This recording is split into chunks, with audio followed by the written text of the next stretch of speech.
하나님 말씀 다니엘서 3장 19절부터 30절까지 다 같이 읽겠습니다. 시작. 느부갓네살이 분이 가득하여 사드락과 메삭과 아벳느고를 향하여 낯빛을 변하고 명하여 이르되 그 풀무를 뜨겁게 하기를 평일보다 7배나 뜨겁게 하라 하고 군대 중 용사 몇 사람을 명하여 사드락과 메삭과 아벳느고를 결박하여 극렬히 타는 풀무 가운데 던지라 하니 이 사람들을 고이와 속옷과 겉옷과 별다른 옷을 입은 채 결박하여 극렬히 타는 풀무 가운데 던질 때에 왕의 명령이 엄하고 풀무가 심히 뜨거우므로 불꽃이 사드락과 메삭과 아벳느고를 붙든 사람을 태워 죽였고 이 세 사람을 사드락과 메삭과 아벳느고는 결박된 채 극렬히 타는 풀무 가운데 떨어졌더라. 이때에 느부갓네살 왕이 놀라 급히 일어나서 모사들에게 물어 가로되 우리가 결박하여 불 가운데 던진 자는 세 사람이 아니었느냐? 그들이 왕에게 대답하여 가로되 왕이여 옳소이다. 왕이 또 말하여 가로되 내가 본이 결박되지 아니한 네 사람이 불 가운데로 다니는데 상하지도 아니하였고 그 넷째의 모양은 신들의 아들과 같도다 하고 느부갓네살이 극렬히 타는 풀무 아구 가까이 가서 불러 가로되 지극히 높으신 하나님의 종 사드락 메삭 아벳느고야 나와서 이리로 오라 하매 사드락과 메삭과 아벳느고가 불 가운데서 나온지라.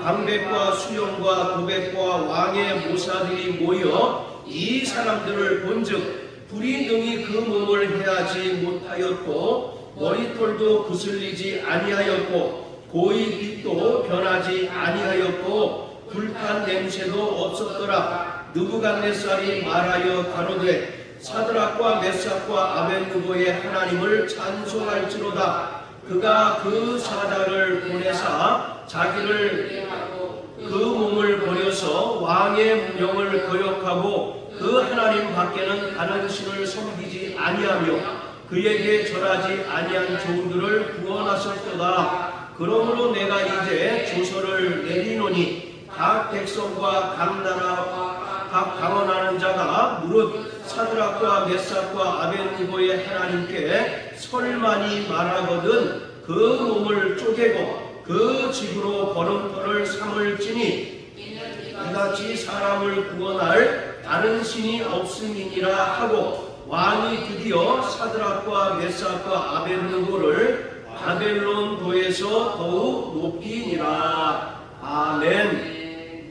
요한 계시록은 박해받던 소아시아의 7 교회에게 위로와 소망을 주는 메시지입니다. 그런데 무엇보다 환난과 핍박 가운데서도 끝까지 인내하고 믿음의 정절을 지키라는 것이었습니다. 자, 이러한 요한 계시록의 가장 중요하고도 실제적인 배경은 바로 로마 황제 숭배였습니다. 당시 소아시아의 성도들은 단순히 예수를 믿을 것인가 하는 문제가 아니라 가이사가 주님이신가 아니면 예수님이 주님이신가 하는 선택 가운데 서 있었습니다. 황제를 위하여 향을 피우고 가이사가 나의 주님이십니다 라고 고백한다면 불이익을 당하지 않고 안전을 보장받을 수 있었지만 만약에 이것을 거부하게 되면 경제적인 불이익뿐만 아니라 박해와 심지어 순교까지도 감수해야 했습니다. 그래서 이러한 상황 가운데서 우리 주님께서는 요한계시록을 통해서 소아시아에 있는 성도들에게 다음과 같이 권면하고 경고를 합니다. 첫 번째, 짐승에게 경배하지 말라는 것이었습니다. 그리고 두 번째는 짐승의 표를 받지 말라는 것이었어요. 요한계시록 13장에 기록된 것처럼 짐승에게 경배하지 말고 짐승의 표를 받지 말라고 말씀하십니다. 그리고 계시록 14장 12절의 말씀처럼 끝까지 인내하고, 또 네 번째 18장 4절의 말씀처럼 큰 성 바벨론에서 나와서 그들의 죄에 참여하지 말고 그들이 받을 재앙을 받지 말라고 권고하고 또 명령하셨습니다. 바로 요한계시록은 표적의 책입니다. 자, 우리 요한계시록 1장을 다 같이 보시겠습니다.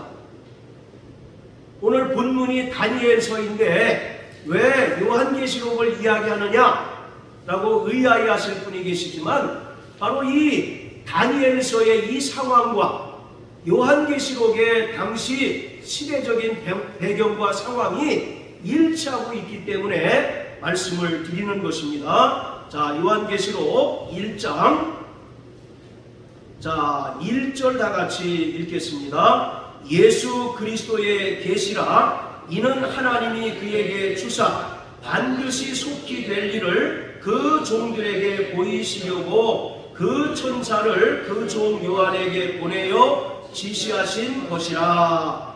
자, 여기서 마지막에 지시하신 것이다 라고 하는 말은 헬라어로 세메이온이라는 단어가 쓰였는데, 이 말은 상징적으로 나타내다 라는 의미입니다. 따라서 우리가 이 요한계시록은 상당히 두렵고 또 해석하기 난해한 책이라고 우리가 간주하고 있지만, 이 요한계시록은 서두에 말씀드린 것처럼 종말을 살아가는 성도들에게 두려움을 안겨주거나 오히려 복음을 복잡하게 혼선을 빚게 해서 어렵게 만드는 것이 아니라 결국 소망과 위로를 주는 책입니다.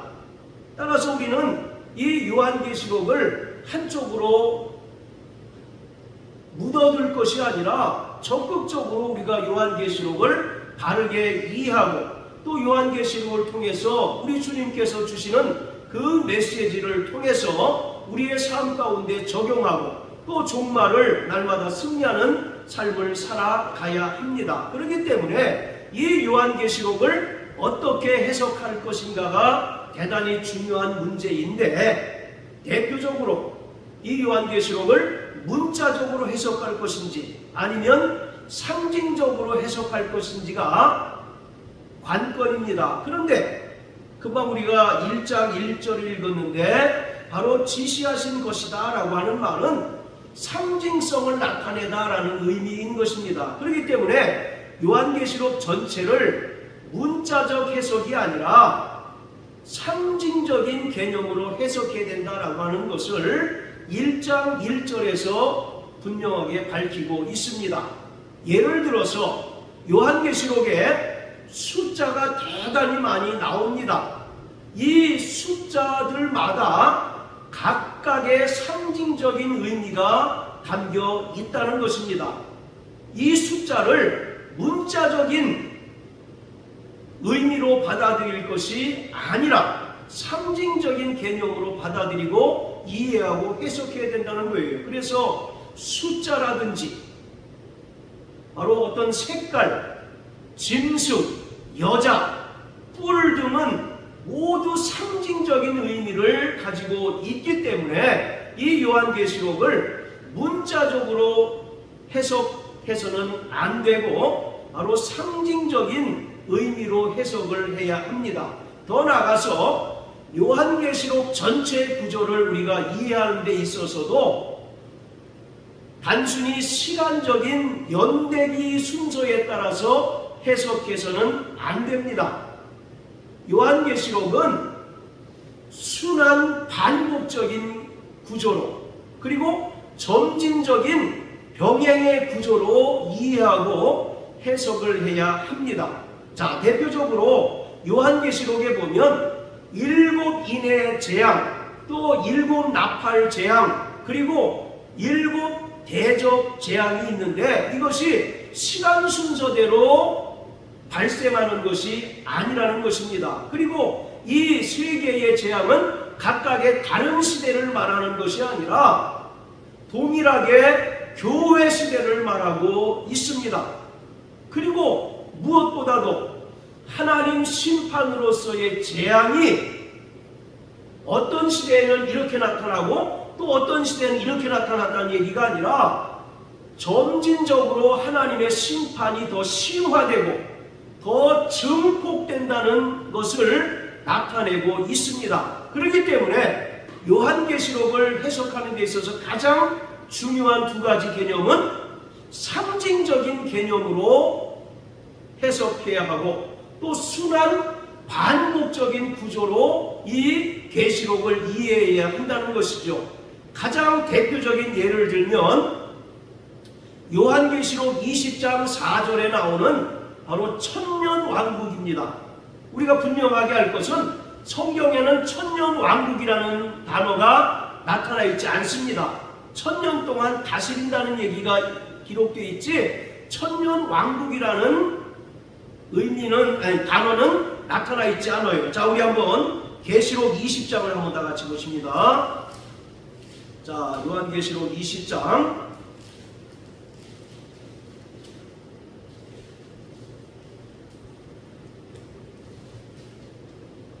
자, 1절부터 4절까지 같이 읽습니다. 시작. 또 내가 보내 천사가 무저갱 열쇠와 큰 쇠사슬을 그 손에 가지고 하늘로서 내려와 용을 잡으니 곧 옛뱀이요 마귀요 사단이라 잡아 1000년 동안 결박하여 무저갱에 던져 잠그고 그 위에 임봉하여 1000년이 차도록 다시는 만국을 미혹하지 못하게 하였다가 그 후에는 반드시 잠깐 노일이라. 또 내가 보좌들을 보니 거기 앉은 자들이 있어 심판하는 권세를 받았더라. 또 내가 보니 예수의 증거와 하나님의 말씀을 인하여 목배임을 받은 자의 영혼들과 또 짐승과 그의 우상에게 경배하지도 아니하고 이마와 손에 그의 표를 받지도 아니한 자들이 살아서 그리스도로 더불어 1000년 동안 왕노릇 하리로다.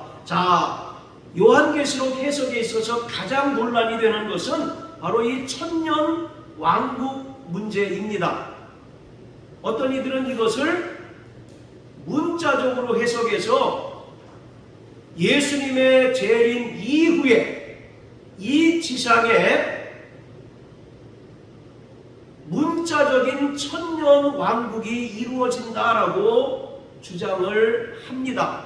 그리고 그 순서도 보면 예수님의 재림 이후에 이 1000년 왕국이 이루어진다라고 주장을 해요. 이것은 문자적이고 그리고 시간 순서대로 이것을 이해를 한 것입니다. 그런데 여기서 말하는 1000년이라고 하는 것은 문자적으로 1000년이라고 이해할 것이 아니라 상징적인 개념으로서 1000년이라고 이해해야 합니다. 베드로후서 3장에 보면 하루가 1000년 같고 1000년이 하루 같은 이 한 가지 사실을 잊지 말라고 말씀하고 있는 것처럼 성경에서 말하는 이 1000년이라고 하는 것은 문자적인 1000년이 아니라 상징적인 개념으로서의 1000년이에요. 그래서 바로 이 1000년이라고 하는 것은 교회 시대를 말합니다.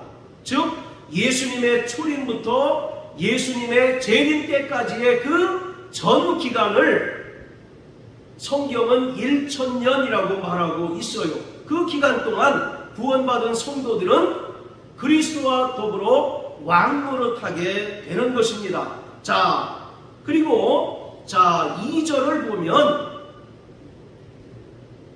용을 잡으니 곧 옛뱀이요 마귀요 사단이라 잡아 1000년 동안 결박하였다라고 말하고 있습니다. 자, 여기 푸셔 놓으시고 마태복음 12장을 한번 다 같이 보십니다.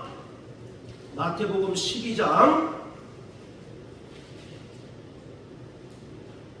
자, 29절을 보면 사람이 먼저 강한 자를 결박하지 않고야 어떻게 그 강한 자의 집에 들어가 그 세간을 늑탈하겠느냐. 결박한 후에야 그 집을 늑탈하리라. 자, 여기서 강한 자는 누구를 가리킵니까? 바로 세상 임금인 마귀를 말하고 있어요.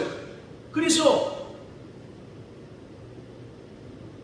하나님의 형상대로 지음받은 인간은 첫사람 아담이 범죄한 이래로 세상 임금인 마귀에게 속하여 마귀의 종노릇하고 있다는 것을 말하고 있습니다. 그런데 바로 하나님의 아들 예수께서 이 땅에 사람으로 오셔서 십자가에 달려 죽으시고 부활하심으로써 세상 임금인 마귀를 결박하였습니다.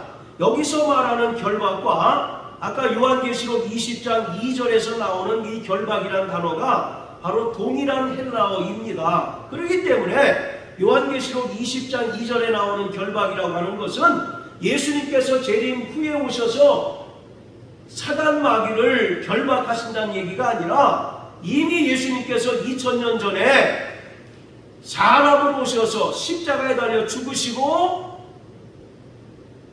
부활하심으로써 마귀를 심판하고 또 마귀의 사망 권세를 깨뜨려서 무장해제 시킨 것을 말하고 있는 거예요. 그러니까 아까 우리가 계시록을 이해할 때 순환 반복의 그 구조로 이해해야 된다고 말씀드렸죠. 그래서 계시록 20장 2절에서 마귀가 결박당한 것은 이미 예수님께서 십자가 죽음과 부활을 통하여 이루신 것을 말하고 있습니다. 자, 또 히브리서 2장을 다 같이 한번 보십니다. 히브리서 2장. 자,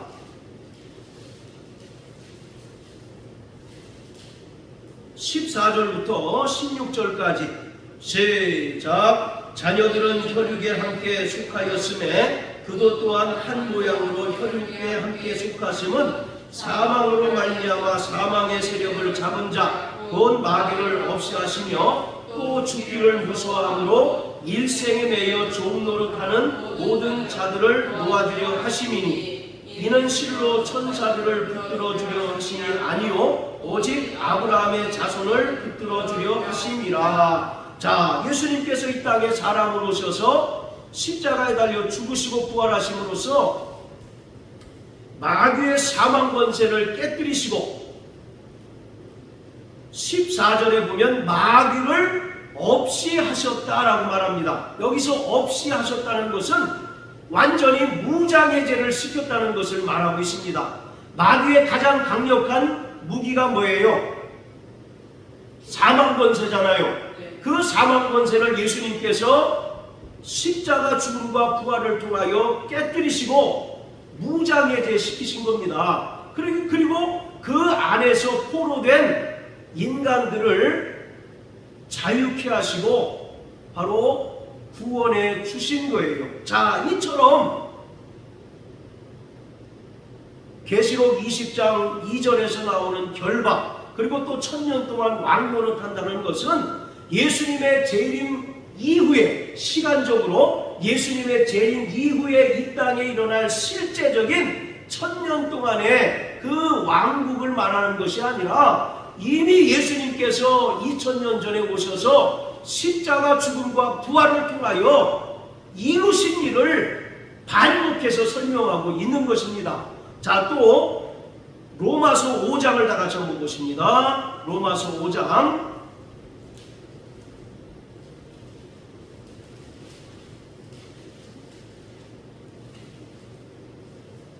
자, 17절. 우리 고선생님 큰 소리를 읽어주세요.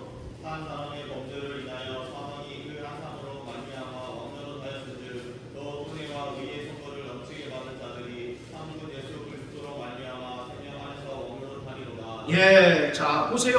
구원받은 자는 예수 그리스도로 말미암아 생명 안에서 뭐 한다고요? 왕노릇한다라고 말씀하고 있습니다. 디모데후서 2장 11절 12절 이보다 이 말이야 우리가 주와 함께 죽었으면 또한 함께 살 것이요 참으면 또한 함께 왕노릇할 것이요 우리가 주를 부인하면 주도 우리를 부인하실 것이라. 예, 됐습니다. 자, 우리가 주와 함께 죽었으면 또한 함께 살 것이요. 침례를 말합니다. 바로 우리가 침례는 예수와 함께 죽고 예수와 함께 부활한 것을 믿음으로 시인하고 고백하는 거잖아요. 자, 이처럼 침례를 받은 자들은 참으면 또한 함께 왕노릇하게 된다라고 말합니다. 저 미래에 예수님의 재림 이후에 문자적인 1000년 동안 왕노릇한다는 것이 아니라 구원받은 성도들은 구원받은 이후에 주님과 함께 이 땅에서 왕노릇하며 살아가게 된다는 것이죠. 자, 이처럼 요한계시록의 해석은 상징적인 개념으로 그리고 순환 반복 그리고 점진적인 병행의 개념으로 해석해야 된다는 것입니다. 그 대표적인 사례가 바로 말씀드린 천년 왕국이에요. 천년 왕국이란 단어는 성경에 나타나 있지 않다고 말씀드렸습니다. 천년 동안 이 바로 성경적인 단어예요. 이것은 상징적인 개념으로서 교회 시대, 즉 예수님의 초림부터 재림 때까지의 그 기간을 말하는 거예요. 그 기간 동안 끊임없이 성도들은 환난과 핍박 속에서 살아가게 되는 겁니다. 자, 그리고 그리스도와 더불어 왕노릇한다는 것은 이 땅에서 살아가는 성도들이 왕의 그 권세와 그 권능을 가지고 살아간다는 것이고, 또 마귀가 결박당한 것도 이미 예수님의 십자가 죽음과 부활을 통하여 결박을 당하게 된 것입니다. 그래서 계속 요한계시록은 반복되는 구조로 기록이 되어 있는 거예요. 시간 순서대로, 연대기 순서대로 기록된 것이 결코 아닙니다. 자, 이러한 요한계시록은요, 하나님의 백성인 교회 공동체의 현재의 모습과 미래의 모습을 보여줍니다. 바로 현재의 모습은 요한계시록 7장에 나오는 환난 중에 어린 양으로부터 인맞은 14만 4천을 가리킵니다. 반면에 교회의 미래의 모습, 완성된 모습은 요한계시록 14장에 나오는 어린 양과 함께 시온산에 서서 새 노래를 부르는 바로 14만 4천을 말합니다. 자, 요한계시록 오늘 잘 이해하고 들으시길 바랍니다. 요한계시록 7장을 한번 보십니다. 계시록 7장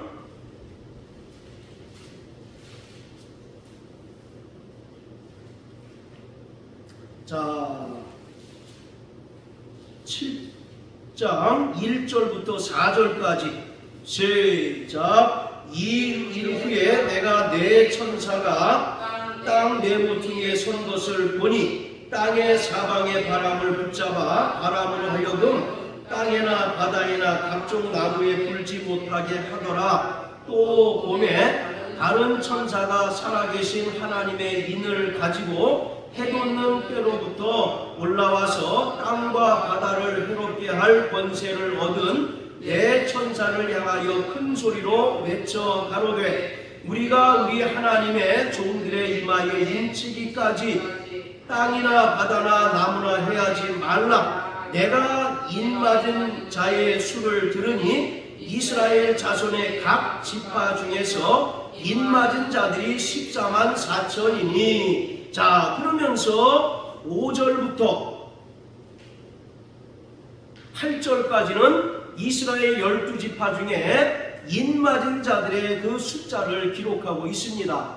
바로 계시록 7장에 나오는 인맞은 이스라엘의 12지파는 이 땅에 세워진 바로 지상의 교회를 말하고 있습니다. 자, 반면에 14장을 한번 보십니다. 요한계시록 14장. 자, 1절부터 5절까지 우리 다 같이 한번 읽어봅니다. 시작.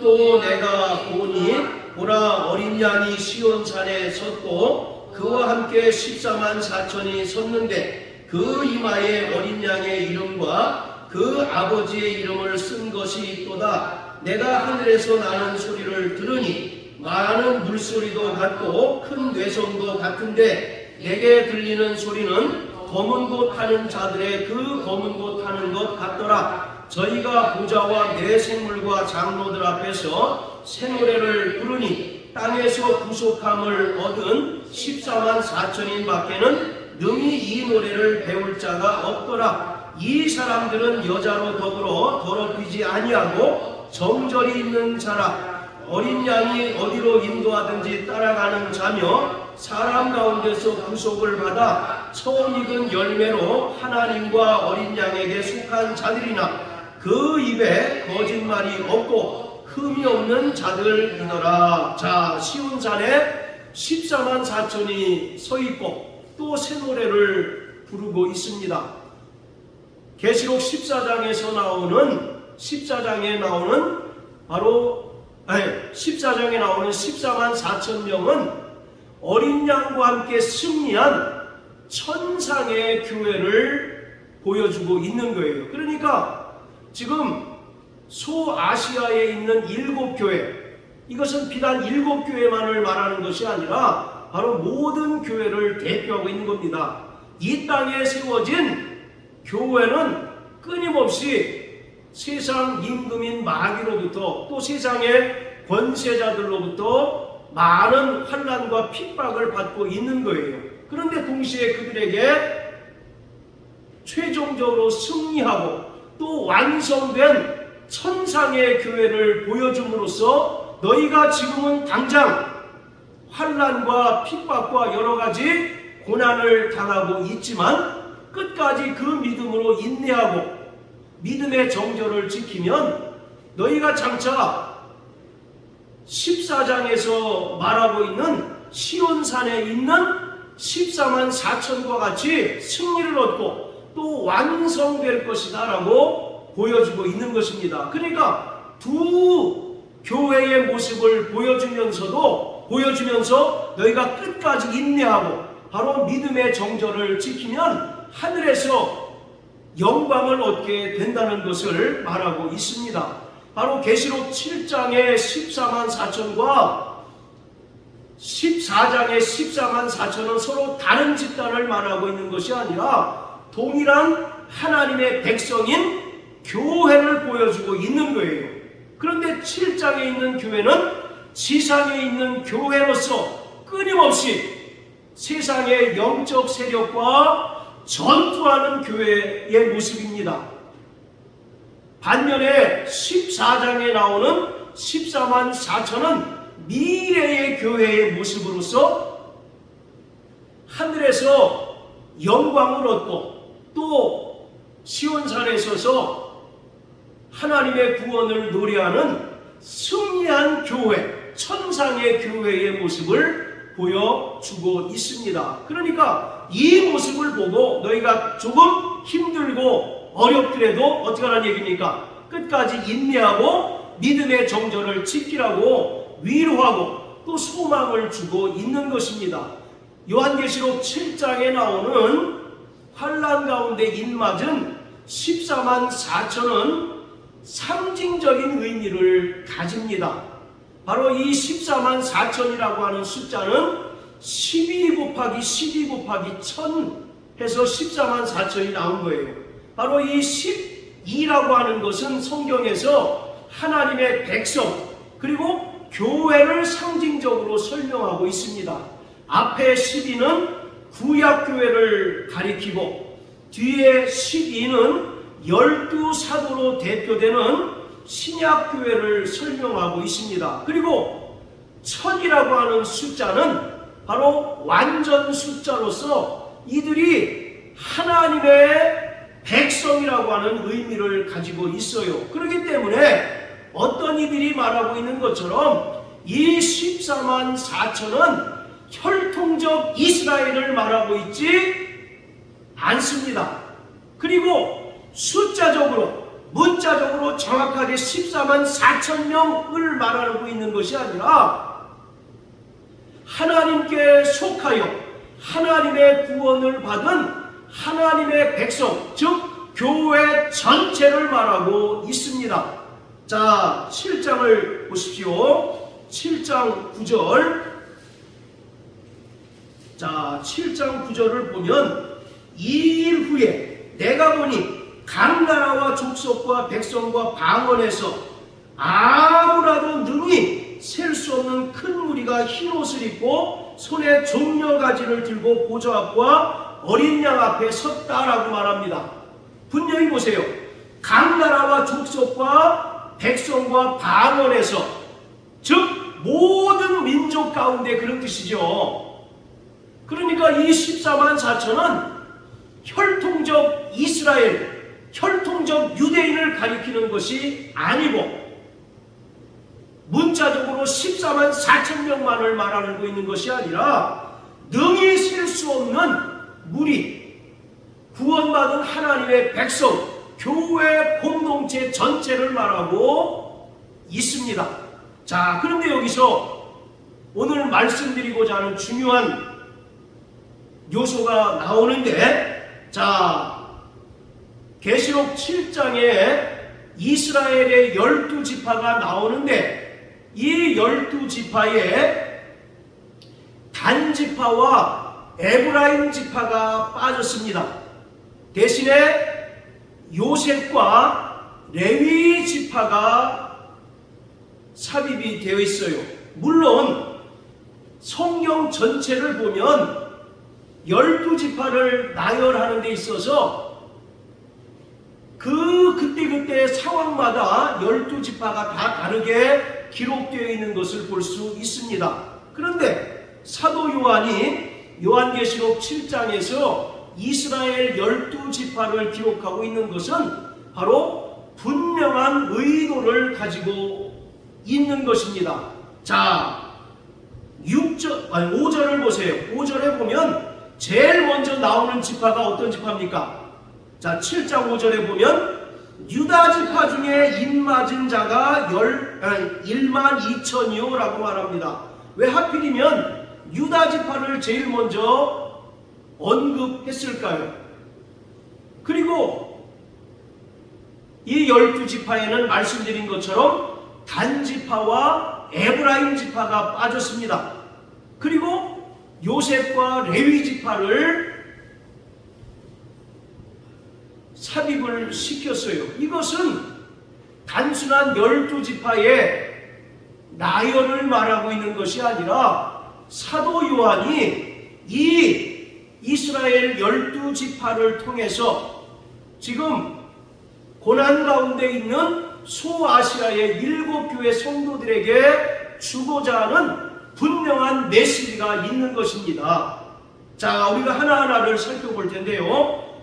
5절에 보면 제일 먼저 유다 지파가 나오는데 이 유다 지파가 첫 번째로 언급되고 있는 것은 어린 양 예수 그리스도께서 바로 유다 지파의 사자이기 때문입니다. 자, 우리 고 선생님 5장 5절을 읽어주세요. 요한계시록 5장 5절. 나머지 분들은 잘 들으십시오. 장로 중에 하나가 내게 말하되 울지 말라. 유대 지파 사자 다윗의 뿌리가 이기었으니 이 책과 그 7인을 떼시리라 하더라. 예, 자, 거기 보면 유다 지파의 사자 다윗의 뿌리가 이기었으니, 자, 여기서 말하는 유다 지파의 사자 다윗의 뿌리는 궁극적으로 누굴 얘기하겠습니까? 예수 그리스도를 말하고 있죠. 바로 예수 그리스도가 오셔서 7인을 떼심으로써 이제 하나님의 심판이 본격적으로 진행된다는 것을 말하고 있어요. 그래서 바로 7장에 이스라엘 12지파 중에 유다 지파를 제일 먼저 기록하고 있는 것은 바로 유다 지파의 사자로 이 땅에 오신 바로 예수 그리스도를 강조하고 있는 것입니다. 이제 그가 오시면 본격적으로 또 최종적으로 심판이 진행된다는 것을 강조하고 있어요. 자, 그리고 레위 지파를 새롭게 삽입을 시킨 것은 구원받은 모든 성도들이 하나님 앞에서 왕같은 제사장이라는 의미가 있습니다.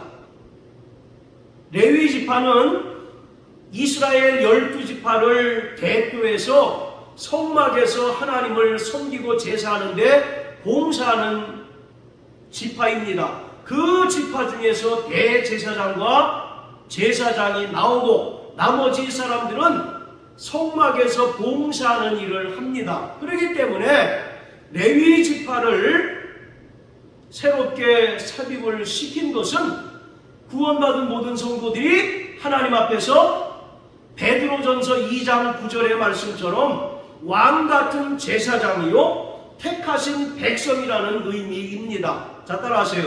나는 하나님 앞에 왕같은 제사장이다.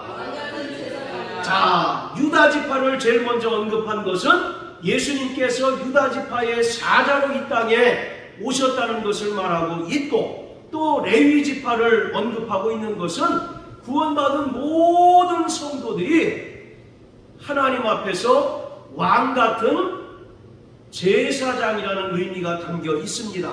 자, 그리고 단지파와 에브라임 지파가 빠졌다고 그러는데, 이 단지파와 에브라임 지파는 구약 성경을 보면 다른 어떤 지파보다도 우상 숭배에 열심이었던 지파예요. 그래서 단지파와 에브라임 지파는 우상 숭배와 깊은 관련이 있습니다. 특히 단지파는 이스라엘 지도를 보면 단지파는 최북단에 있습니다. 그래서 이방 민족들로부터 가장 많은 고통을 당했던 지파였고, 또 우상 숭배가 가장 심했던 지파였습니다. 이스라엘이 원래 하나였는데 솔로몬의 아들 르호보암 때에 두 나라로 쪼개집니다. 그래서 여로보암이 10개 지파를 데리고 북이스라엘로 올라가서 새로운 나라를 세우는데, 이 여로보암이 단지파가 사는 그 지역에 금송아지 우상을 만듭니다. 그러면서 이것이 우리를 애굽에서 인도한 여호와 하나님이니 너희는 다시 하나님께 제사하기 위하여 예루살렘에 내려갈 필요가 없다는 거예요. 왜냐하면 이스라엘 사람들은 절기 때마다 예루살렘 성전에 가서 제사해야 되지 않습니까? 만약에 그걸 허용하면 백성들이 모두 다 남유다 쪽으로 내려가게 될 거 아니에요. 그것을 막기 위해서 단지파가 사는 그 지역에 금송아지를 만들어서 이것이 우리를 애굽에서 인도한 하나님이라고 해서 우상 숭배하게 했습니다. 그래서 이스라엘 역사에 있어서 이 단지파는 배교의 상징으로 간주됩니다. 자, 우리 열왕기 한번 다 같이 보세요. 열왕기상 12장 28절 29절 시작. 이에 계획하고 두 금송아지를 만들고 우리에게 말하기를 너희는 다시 예루살렘으로 올라갈 것이 없도다. 이스라엘아, 이는 너희를 애굽 땅에서 인도하여 올린 너희 신이라 하고 하나는 베델에 두고 하나는 단에 둔지라. 여로보암이 너희 다시 예루살렘에 내려가서 하나님께 제사할 필요 없어. 단지파가 머무는 곳에 금송아지를 만들었으니 그곳이 바로 성전이고 그곳에 가서 하나님께 제사하면 된다고 말한 것이죠. 그래서 이스라엘 역사에 있어서 단지파는 배도의 상징처럼 간주되었습니다. 그뿐만 아니라 에브라임 지파도 단지파에 못지않게 우상 숭배에 열심히 있었습니다. 물론 다른 지파들도요 우상 숭배에 열심히 있었어요. 그런데 가장 두드러지고 열심히 있었던 그 단지파와 에브라임 지파가 이와 같이 하나님께 이제 저주를 받게 된 것이죠. 자, 이처럼 단지파와 에브라임 지파를 의도적으로 뺀 것은 그들이 바로 우상 숭배와 깊은 관련이 있기 때문입니다. 요한계시록의 가장 최고의 이슈가 뭐겠어요? 바로 우상 숭배입니다. 로마 황제를 신으로 숭배할지 말아야 할지를 결정하면서 사는 것이 바로 소아시아 성도들의 삶이었어요. 아까도 말씀드린 것처럼 만약에 로마 황제를 주님으로 또 신으로 숭배하면 불이익을 당하지 않습니다. 그리고 안전을 보장받아요. 그런데 만약에 황제 숭배를 거부하게 되면 계시록 13장에 기록된 것처럼 매매를 금지당하고 또 경제적인 불이익을 당하고 사회적으로 왕따를 당하기도 하고 박해를 받기도 하고 또 순교를 각오해야 하는 삶을 살게 된 것입니다.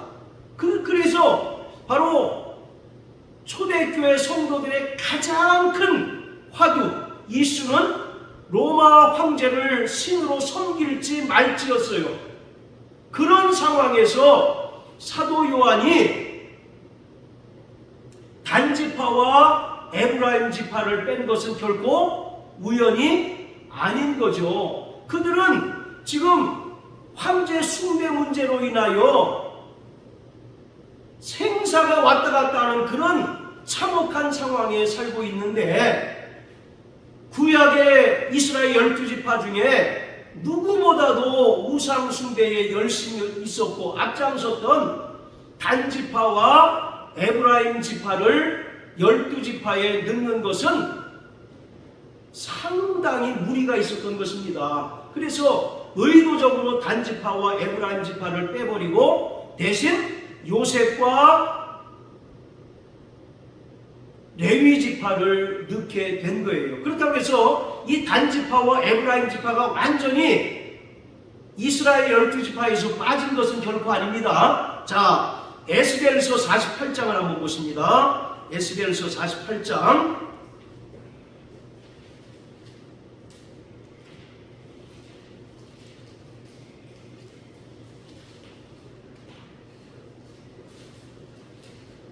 자, 에스겔서 48장 35절을 한번 읽어보십니다. 자, 시작. 그 사면의 도합이 12,000척이라 그날부로는 그 성읍의 이름을 여호와 삼마라 하리라. 자, 여호와 삼마가 무슨 뜻입니까?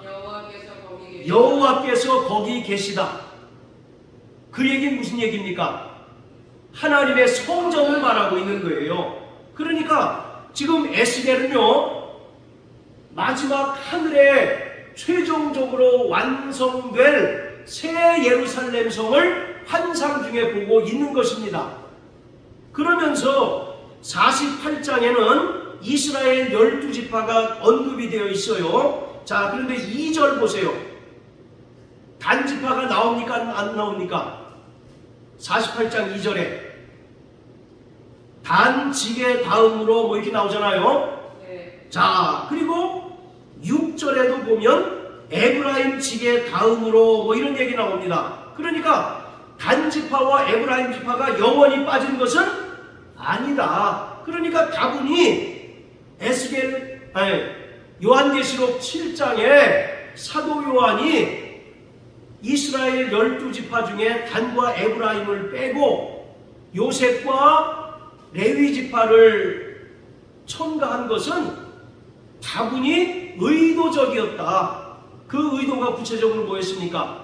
우상 숭배를 경계하기 위한 바로 그런 목적이었던 거죠. 말씀드린 것처럼 당시 요한계시록이 기록될 당시에는 황제를 숭배하는 것을 거부하면 목숨을 잃을 만한 절체절명의 위기의 순간이었어요. 그런 상황에서 구약 이스라엘 12지파 중에 우상 숭배에 열심히 있었던 단지파와 에브라임 지파를 넣을 수 없고 뺄 수밖에 없었던 그런 상황이었던 것입니다.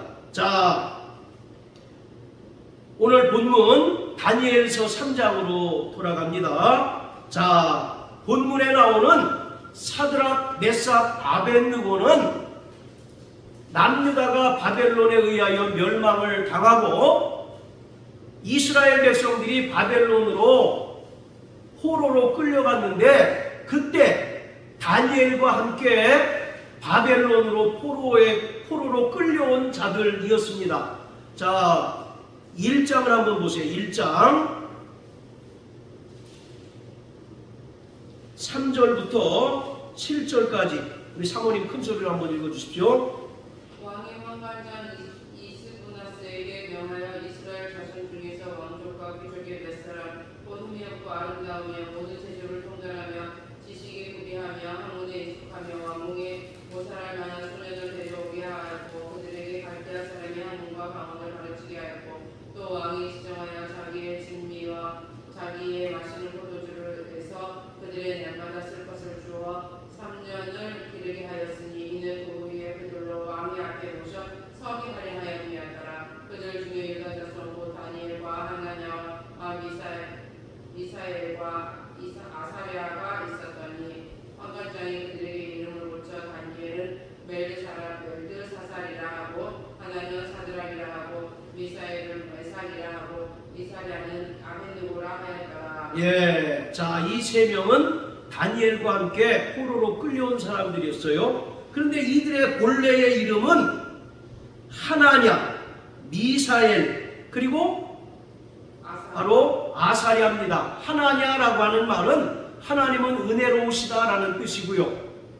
바로 미사엘은 누가 하나님인가라는 의미이고 아사엘은 하나님께서 도우신다라는 의미입니다. 이 이름에는 히브리인들의 신앙의 정체성이 담겨 있었어요. 그런데 느부갓네살이 이들의 이름을 바벨론식으로 바꿔버립니다. 그래서 사드락이라고 하는 말은 마르둑의 명령이라는 의미예요. 그리고 바로 메삭이라는 말은 야쿠와 같은 이가 누구인가라는 뜻입니다. 그리고 아벳느고는 느고의 종이라는 뜻이에요. 여기서 마르둑, 아쿠, 그리고 느고는 바벨론 사람들이 섬기는 신들의 이름입니다.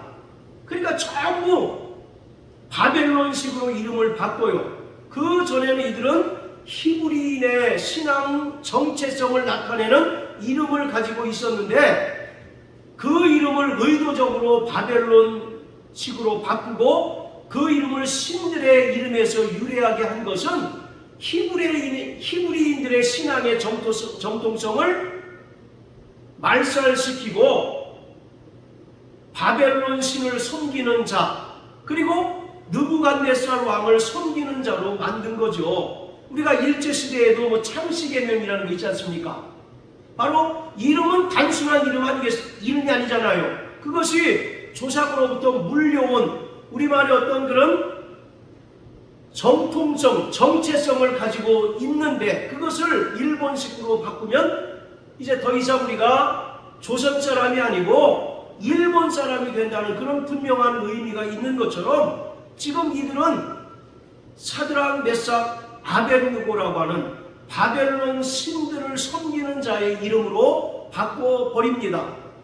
그리고 이제 바벨론 신을 섬기는 자가 되도록 강요하고 있습니다. 그럼에도 불구하고 다니엘뿐만 아니라 오늘 본문에 나오는 사드락, 메삭, 아벳느고는 끝까지 히브리 신앙을 고수합니다. 오직 여호와 하나님만이 참 신임을 고백합니다. 그리고 느부갓네살 왕이 칙령으로 내린 금신상에 절하는 것을 거부합니다. 그러자 느부갓네살 왕이 이제 진노하여서 그들을 풀무불에 던져서 사형을 시키도록 합니다. 오늘 본문에 기록한 것처럼 이 풀무불의 온도를 평일보다 7배나 더하게 하라고 명령을 해요. 그리고 이들은 이제 풀무불에 던져짐을 당합니다. 그러나 우리가 결론을 잘 알고 있는 것처럼 그들은 전혀 상하지 않고 머리도 그슬리지 않고 옷도 불타지 않습니다. 자, 그런데 재미난 것은요,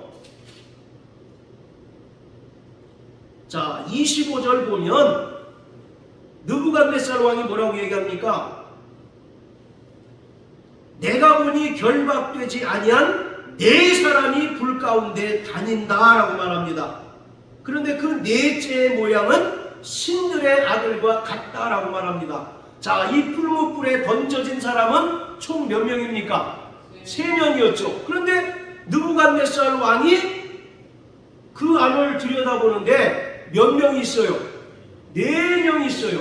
그런데 그 4번째 사람은 신들의 아들과 같다라고 말합니다.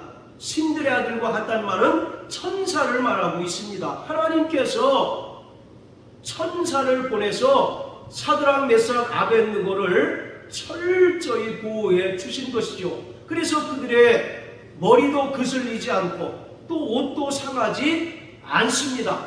자, 사드락, 메삭, 아벳느고는 끝까지 자신의 그 믿음을 지키고 믿음의 정절을 지킨 자요, 세상 권세자 앞에 주눅들지 아니하고 세상 권세자와 타협하지 않고 세상 권세자에게 자기의 목숨을 구걸하지 않은 자입니다.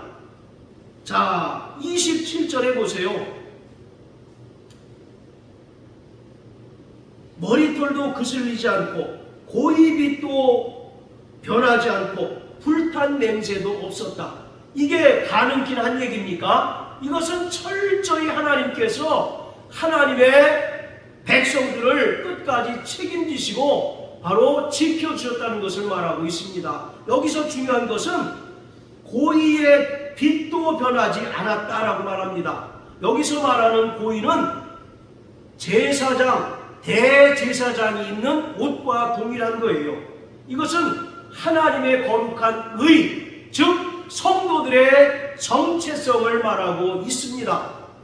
그래서 사드락, 메삭, 아벳느고는 세상 권세자의 그 강력한 압박 하에서도 결코 거기에 굴하지 않고 세상 권세자에게 목숨을 구걸하지 않고 끝까지 승리한 자라는 것을 이것을 통해서 우리에게 보여주고 있습니다. 오늘 본문에 나오는 느부갓네살 왕의 그 금신상 앞에 선 사드락, 메삭, 아벳느고는 로마 황제의 그 신상 앞에 선 초대교회 성도들의 모습입니다. 할렐루야. 그리고 고이의 빛도 변하지 않았다는 것은 그들의 신앙의 정체성이 세상 권세자 앞에서도 결코 굴복되지 않았다는 것을 말하고 있어요. 그리고 주님께서 승리케 하셨다는 것을 우리에게 보여주고 있습니다.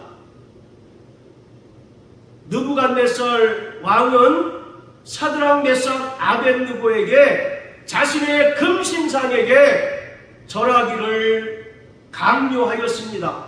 그리고 요한계시록 시대에는 로마 황제인 도미티안은 자기의 신상을 만들어 놓고 모든 사람에게 그 신상에 절할 것을 강요하였습니다. 그리고 요한계시록 13장을 보면 짐승은 자기 우상에게 절하기를 강요합니다. 이것은 무엇을 말할까요? 시대는 달라도 세상이 그리스도인들에게 요구하는 것은 동일하다는 것입니다. 다시 말하면 너의 주인이 누구냐라고 하는 것을 묻고 있는 거예요. 당신의 주인이 누구냐? 이 세상이 주인이라면 황제를 얼마든지 숭배해야 되지만 당신의 주인이 하나님이면 오늘 사드락, 메삭, 아벤느고와 같이 또 로마 황제를 숭배하지 않는 것으로 인하여 핍박을 당하고 순교를 당하는 아시아의 그 성도들과 같이 살아야 된다는 것입니다. 세상이 우리에게 요구하는 것은 결국 그거인 것입니다. 너 세상을 따를래? 아니면 하나님을 따를래? 세상을 주인으로 섬기면 세상의 영광과 권세를 너에게 줄 수 있다. 그러나 끝까지 하나님을 섬기고 또 그리스도가 너의 주라고 고백하면 너 세상에서 왕따를 당하고 세상에서 경제적 불이익을 당하고 또 박해를 당하고 심지어 너 목숨을 잃을 수 있어. 그래도 너 하나님을 주님으로 섬기며 살아갈래? 라고 우리에게 질문하고 있는 것입니다. 그러한 질문 가운데 선 것이 종말을 살아가는 그리스도인들의 모습이에요. 그럼에도 불구하고 우리는 끝까지 주님만을 섬기는 자 되시길 주님의 이름으로 축복합니다. 이 세상 사람들이 추구하는 세상 권력과 명예와 물질 그리고 이념을 절대화해서 하나님보다 세상을 더 사랑하게 만드는 모든 우상 앞에서 우리는 담대히 외칠 수 있어야 합니다. 이 세상의 모든 것은 다 썩어 없어질 것이지만 오직 하나님만이 참 신이시며 오직 예수 그리스도만이 나의 주님이시며 살아계신 하나님의 아들이십니다라고 고백할 수 있어야 합니다. 이런 믿음이 오늘 저와 여러분들에게 있기를 주님의 이름으로 축복합니다. 그것으로 인하여 우리가 불이익을 당하든 또 우리가 많은 고난을 당하든 주님은 최종적으로 우리 눈에서 눈물을 씻기시고 우리를 영광의 나라에 넉넉히 들어가게 해 주실 것입니다. 날마다 승리하는 저와 여러분들 계시길 주님의 이름으로 축복합니다. 할렐루야.